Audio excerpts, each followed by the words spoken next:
Fresh.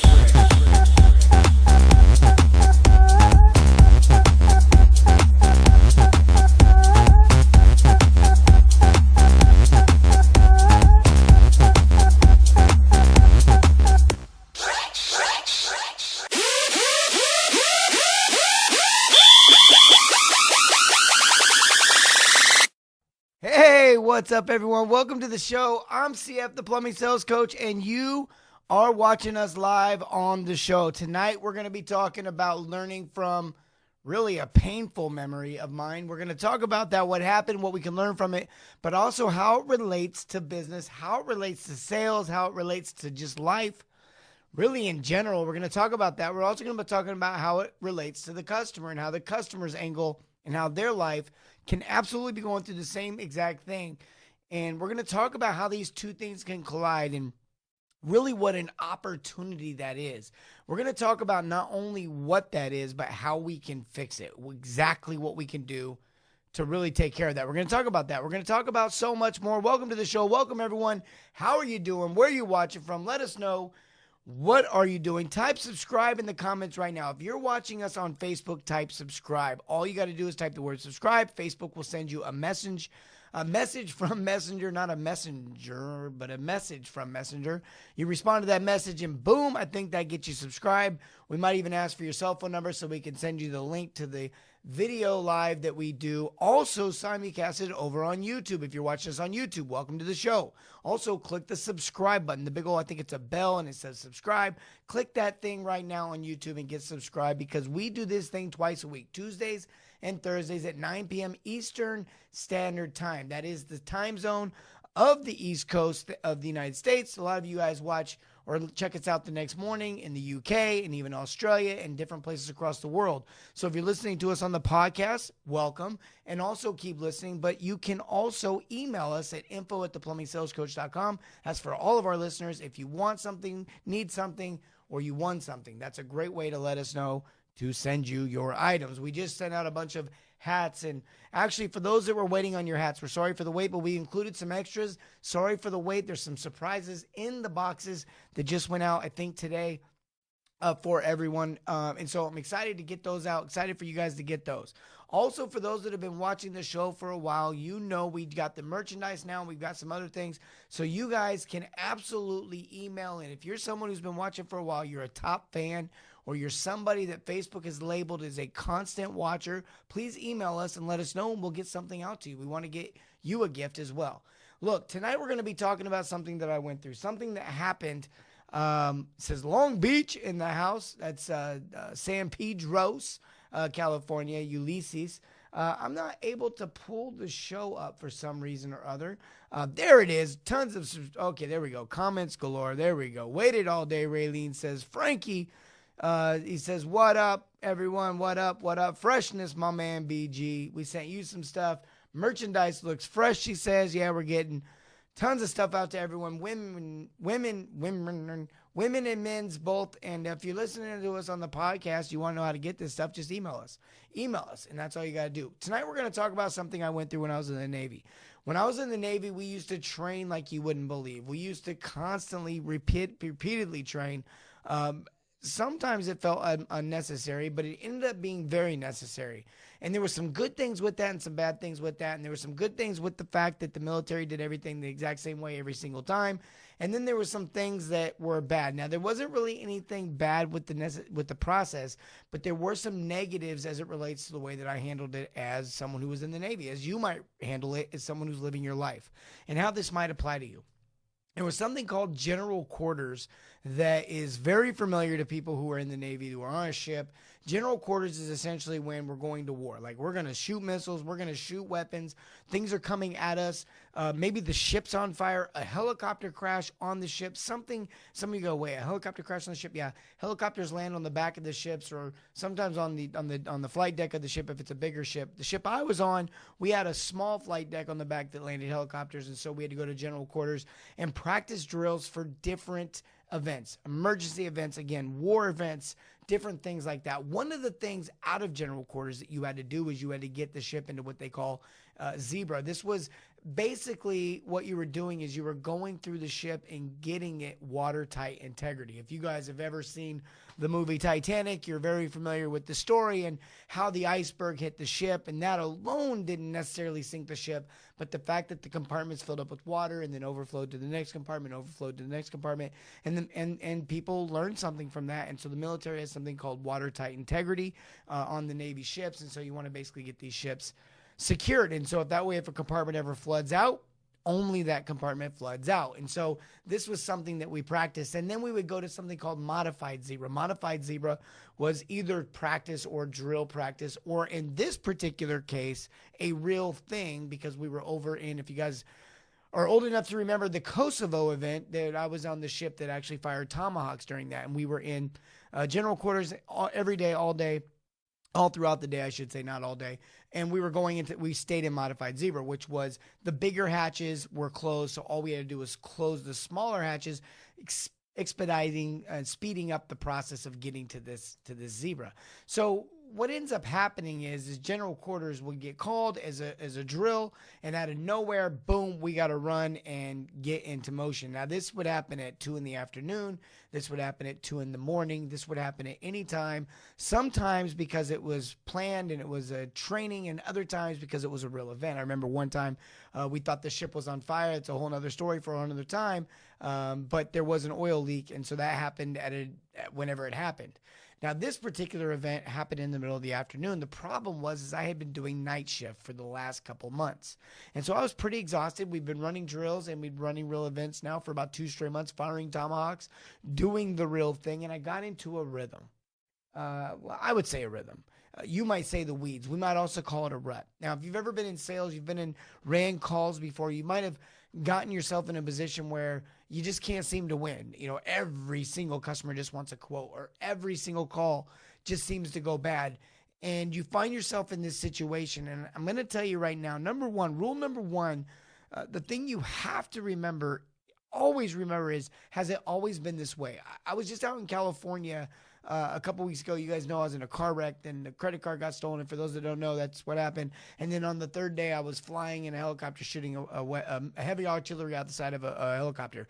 Essentially, kind of the worst moments that someone can have, and then some of the best moments someone can have, all in a 3-day period. Life has its seasons. We talked about that. If you go back and watch the live video when Brandon shot a tank, you can see where we talked about life has its seasons. And in the same regard, so does the idea of sales, and so does the idea of business, and so does the idea of life, right? And so as we're going through the motions and we're going through the process, we find ourselves essentially in the weeds. We find ourselves in a position where for whatever reason, we're not able to perform or whatever. And so it's really something that's a mindset issue. And so the rule number one is, has it always been this way? Have I always not been able to do this? Have I always struggled? Have customers always been this way? Is there something that I should have seen this coming? And if that's not the case, then maybe it's a rut. Maybe it's not the reality. Maybe maybe customers don't suck. Maybe customers aren't cheap. Maybe you don't know maybe it's not you. Maybe it's the reality that it's your mindset. And so the way to unlock that mindset, the way to get yourself back in rhythm, number one is, has it always been this way? Yeah, I thought about when I went out to a shop and visited and just struck out. Now, that's not always the case. I just drove out yesterday, 3 hours from here, got up at the super early morning, drove 3 hours, went to another shop, ran 2 calls with them. Sold one for option 3, $2,500. And then the second call, I went on option 3 for $1,500. And bam, bam, bam, grand slam. They got a great deal. The company was real happy. Everything was great, wonderful, back-to-back calls. But then there's also been calls where things didn't go so well. There's also been calls where there's been a string of calls where things didn't go so well. Now, am I different? Is the process different? Am I following the process? I remember my first month at CarMax, sold the most cars anyone ever sold their first month at that particular store in that particular time. But then the next month, I was below average. The next month, I didn't do so well. What was happening was I got in my own head. I changed my own process. I stopped doing something. Well, whenever you're in a rut, whenever you're in this situation, that can happen. So you get this way when you get into a rhythm. You start boom, boom, boom, boom, boom. And then what happens is things start to work. and you forget that it was the process. You forget that it was the relationship. You forget that it was the value proposition. You forget that it was the value stack. You forget that it was all of this work, all of this energy, all of this effort. It didn't just get handed to you. It doesn't just happen. You don't just have success, and you stop doing the work, and then you go from a rhythm to a rut. And you don't see it because you're in the weeds. You don't see it because you're in the weeds. You don't see it because you can't see it because you're in the weeds. And that's exactly what I stop building the value. Start taking shortcuts because maybe it works. I can relate back to CarMax. When I was at CarMax, I started skipping certain things. I'd say, look, you don't need to take a test drive. You can just return the car. They wouldn't fall in love with the car. So when they saw the payment, it was too high because they weren't in love with the car. I think about when I'm in the home with the water heater and the water heater's leaking. I've literally heard technicians say, hey, look, it's leaking. You got to replace it. And the customer's like, oh, okay. Well, how much is that? $1,800. Like, I don't know. And they're like, well, you got to replace it.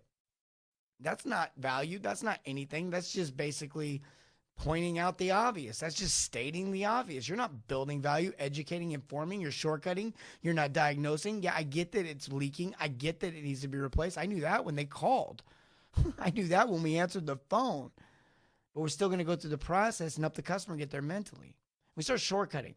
So we've got to remember, first of all, has it always been this way? If it hasn't always been this way, well, then how do I get back to the way that it used to be?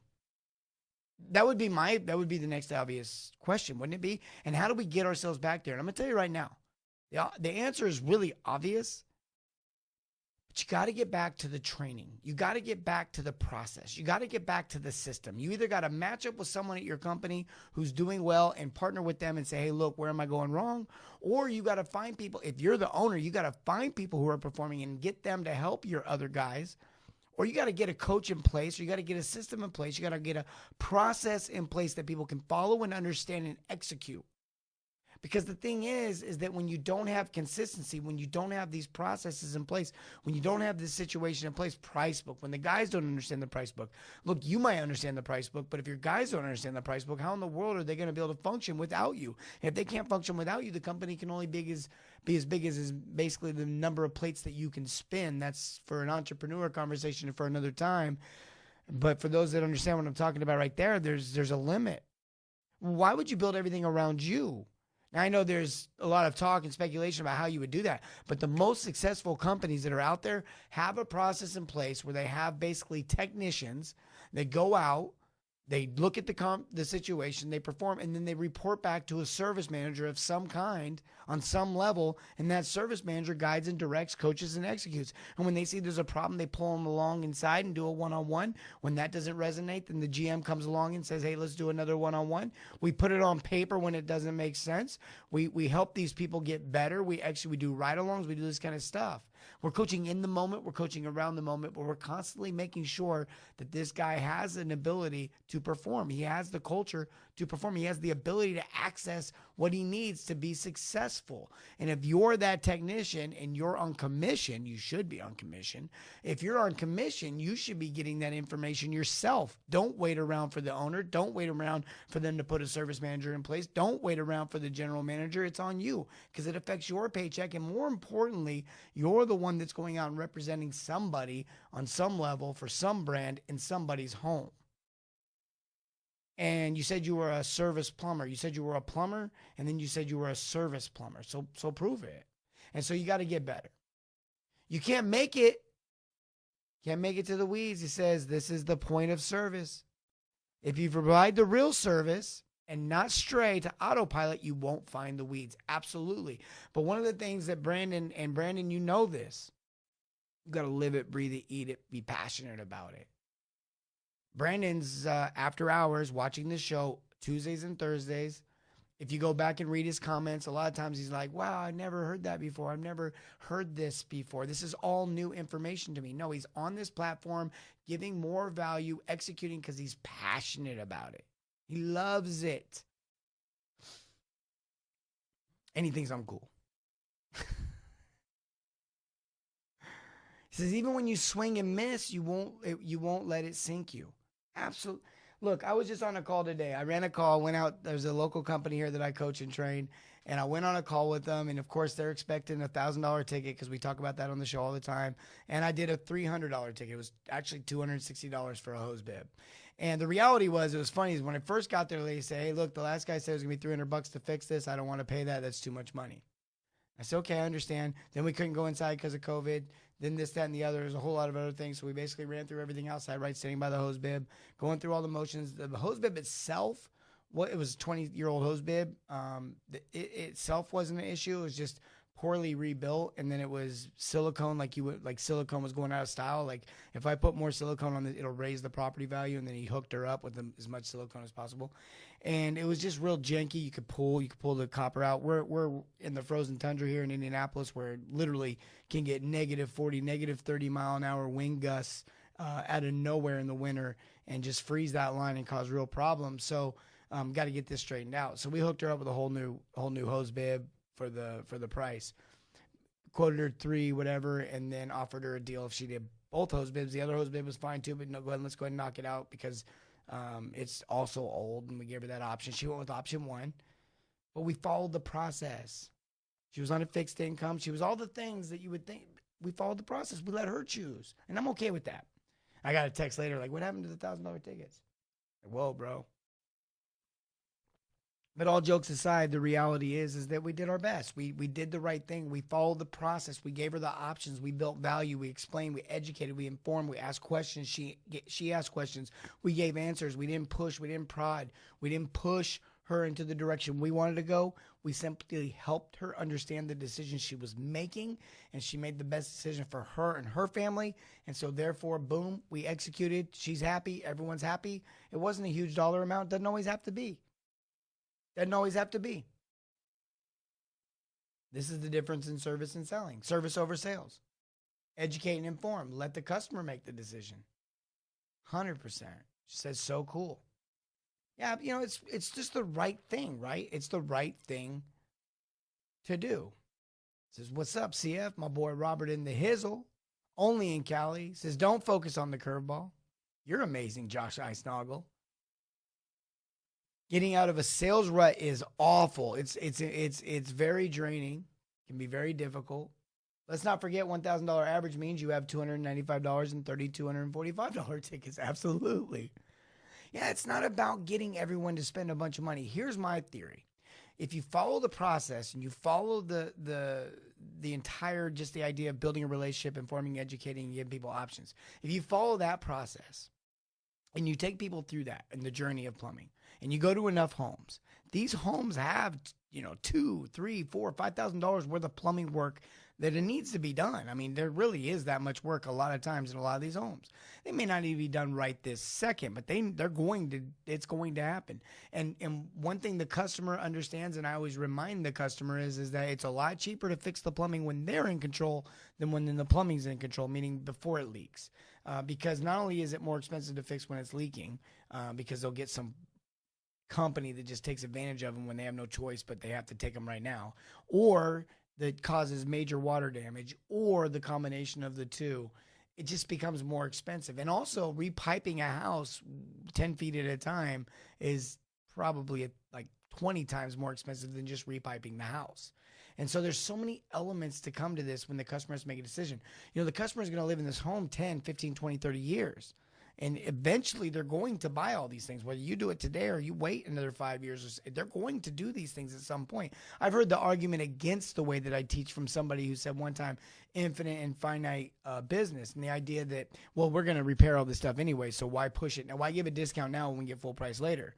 Like, well, first of all, that's sleazy. That's just a horrible way to think. But second of all, why wouldn't you give the customer a discount? Make your money now. Go ahead and get there. It's not like you're servicing every single home in the entire city and there's just like not enough work to go around. And the second point I would like to make on that idea is that you're not going to get a chance to sell a tankless in 5 years from now. Once you replace that water heater, meaning this, if the water heater is 10 years old and it's time to replace it, or it's getting time to replace it, and you build value correctly and you sell the tankless, that product's going to last the customer a lot longer. You're going to make more profit. You're going to do a better job. They're going to have a better result. Everyone's going to be happier if they can afford it, if they want it, if that's what they want, as long as you give them that option. Too many times do I see plumbers go in and just boom, look, we can repair it. And the customer's like, well, what about replacing it? And it's like, well, okay, we can replace it. And then all they buy is a tank water heater, and they don't even know about it. They don't even get the option. That'd be like you going to a store, and then the manager goes, oh, hey, nope, you can't buy milk from us. You can't buy dairy from us. That aisle's not open to you. Like, what? You throw a fit. You don't like it when you go to a restaurant and they're out of something. But yet you go into the home and you don't even offer the full menu. You go into the home and you show them the appetizers, and then you go, yeah, that's all we got tonight. It's not any different. It's not any different at all. Changed my mind on that one.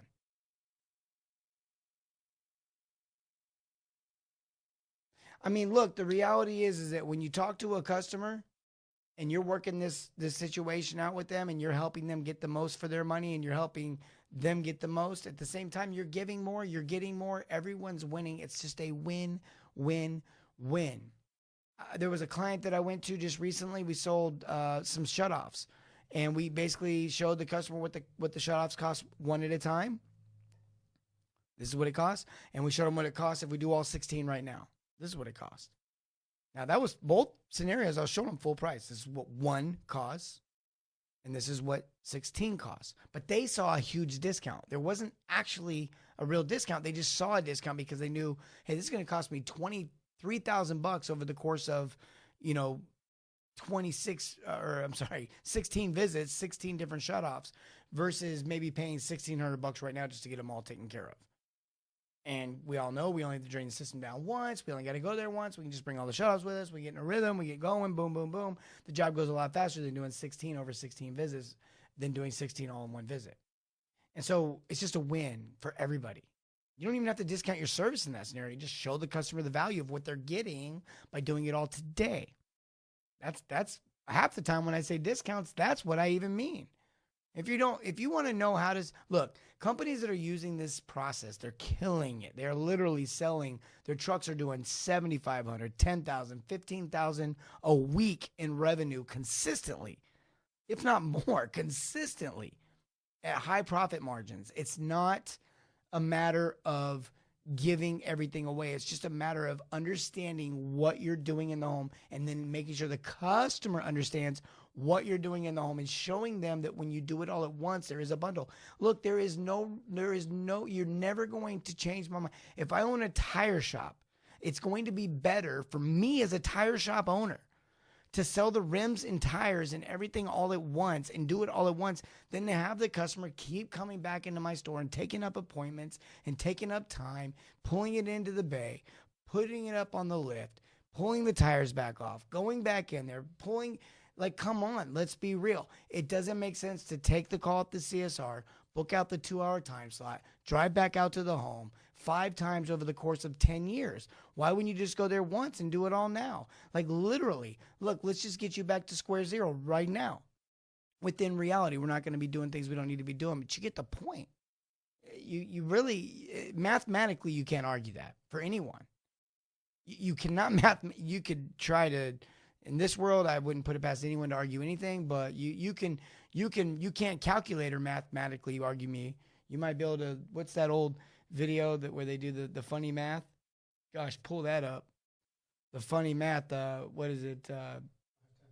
Costello. Yeah, 5 times 25, 14, 14, 14. That's some funny stuff. Look that stuff up at home after the show. Not right now. Wait till the show's over. Look that stuff up at home. In fact, if you want more information about my trainings, what we do, we coach companies from A to Z. We teach you everything from price book to marketing, literally anything and everything. And our method here is this. Let's take what you have and let's get more out of it. Let's not go spend a bunch of money and try to create something. Let's just take what you have. Let's get more out of it. Let's take that profit. Then we'll reinvest it at the right measurement, the right amounts, the right speed, the right process, focusing on one thing at a time, making sure that we're improving the business, progress over perfection, and getting you where you need to be. Whether you're a company and you're a business owner and you want my help in that fashion, or you're a technician and you just want to get better, or you're an owner that has a bunch of technicians and you want them to get better. Either way, type dominate into the comments if you're watching us on Facebook. Anybody else that's watching the show, listening to the show, just email us at info@theplumbingsalescoach.com, and we get those emails and they get shared around the office, and we will respond. We'll get someone in contact with you, and we'll make sure that you get the information about our programs. We have a retreat coming up. We have all kinds of cool stuff going down, and basically just trying to help companies get to where they're trying to get, but get there faster and avoid the mistakes and pitfalls I made when I owned a business, when I ran a plumbing company, when I failed miserably several different times, several different ways. I learned what not to do. And then here we go. We share it on the show. We share it in our trainings on a deeper level, whether it be the level 1 or the level 3. Either way, we're going to offer something that can help.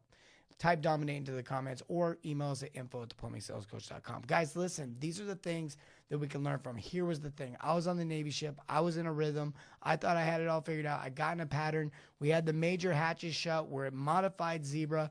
We're literally in like day 50 of this war, of this conflict where we're firing Tomahawks.